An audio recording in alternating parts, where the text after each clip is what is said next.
guys, I was studying the book of Exodus some months ago, and I had notes everywhere from it. I don't know how I'm gonna get it together, but that's not gonna stop me from talking about some of the things that I got from the book of Exodus. So I was studying, of course, the call of Moses and the exodus of God's people. And there's so much that I feel can be said about it. And I didn't get my notes together. I think I have some notes spread out on YouVersion app, and then I have some notes on my email and my phone. But you want to know something? Let me just throw out some bullet points of what I learned. What I learned from the book of Exodus. What I learned was that God's people came out of slavery, and their wealth, their prosperity, and their exodus came at the downfall of Egypt. And I find it so interesting that there's a lot happening in the U.S. and God's people who are like, God, how am I supposed to prepare for this, that? How am I supposed to prepare for shifts in this new era? How am I supposed to prepare for even the shifting of empires and superpowers? How am I supposed to prepare for that? I don't have the money. I don't have how are we supposed to have land? How are we supposed to It's possible that in the downfall of some empires and superpowers, it's going to be the elevation of others and some people groups. And like God's people were given gold and jewelry and prosperity and their exodus at the destruction of Egypt, those same things are probably going to happen again.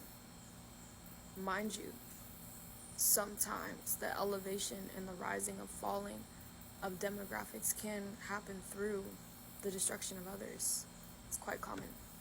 Another thing that I learned, and I think it's so interesting because God can stabilize and prepare his people in such a way that for others who are not prepared and they're leaving, you have been already postured from the inside out to be ready and prepared to steward over a land that some are leaving, to steward over businesses that some no longer have the capacity to lead over, but you have now been prepared and given the capacity to lead over it.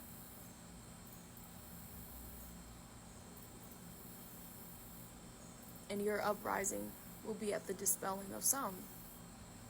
Another thing I learned about Exodus was I learned that God slowly turned up the heat of plagues, because when it looks like for some that he wanted to destroy Egypt, I think he wanted to sift out those who were truly going to repent from those who were not.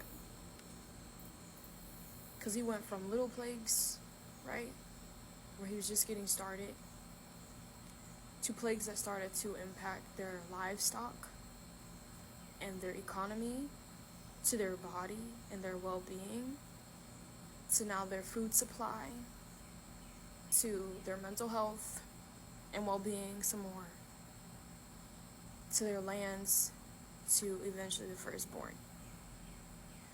And I think that God,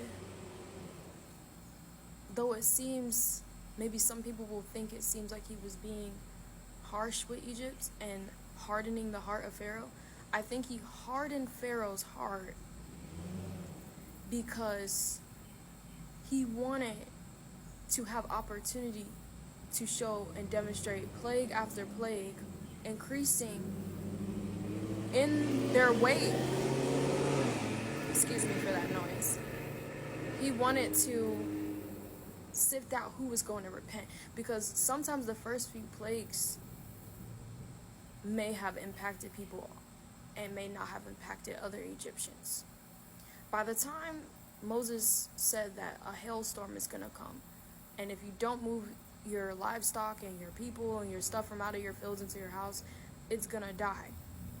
Think about, there were some officials who ran.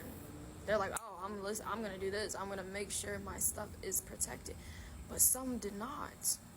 I don't think some did. I think some were starting to. So why did God harden Pharaoh's heart?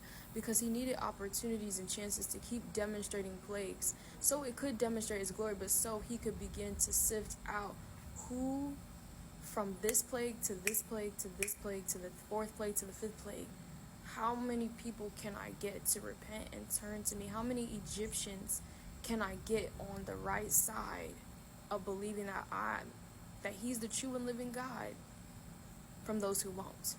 And as the plagues got hotter and hotter and God turned up the heat, then it was starting to get more people over, right?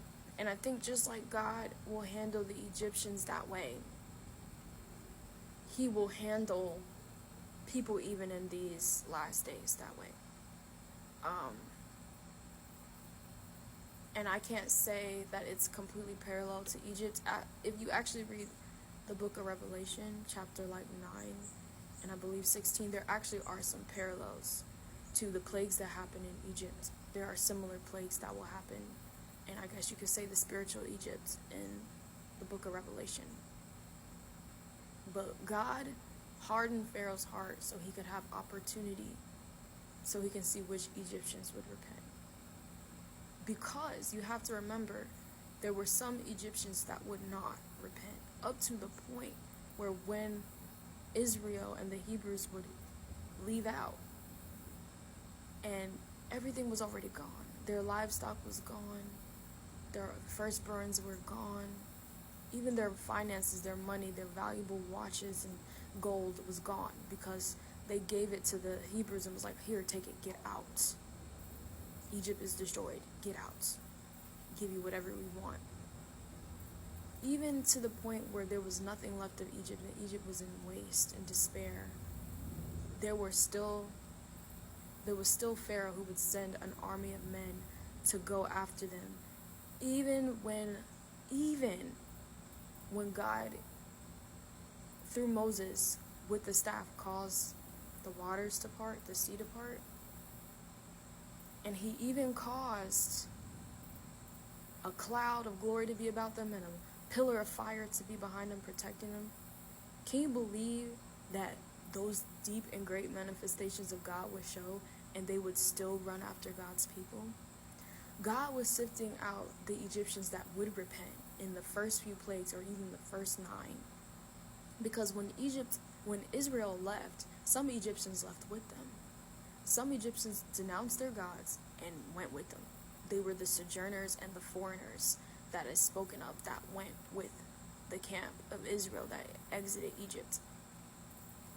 And so the reason why I'm teaching this is I think that there can be some parallels in these times, that God would allow season after season in the end times to sift out who is going to repent. Who is going to look at this and say, oh my gosh, this is the hand of God, I need to get right. Who is going to turn? Because there will be some, like those who tried to fight up against a nation who literally had a manifestation of fire and smoke and of the cloud, and whether it was smoky or not, and the water.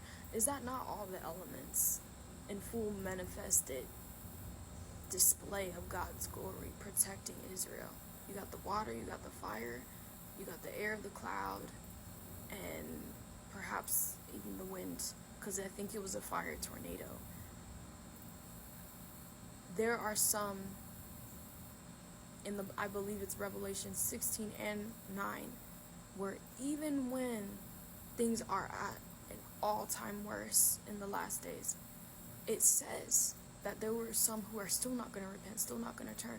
But you can guarantee that in the spectrum of us climbing to that place of it getting worse and worse, birth pains getting more hardcore until the return of Christ, there's going to be a spectrum where it's like it takes this level right here to get some to repent.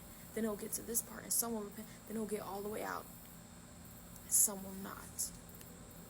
Even in the worst, it's making it clear which side they've chosen to be on. And that's something I learned in Exodus, that God wanted to save Egypt as well as display his glory.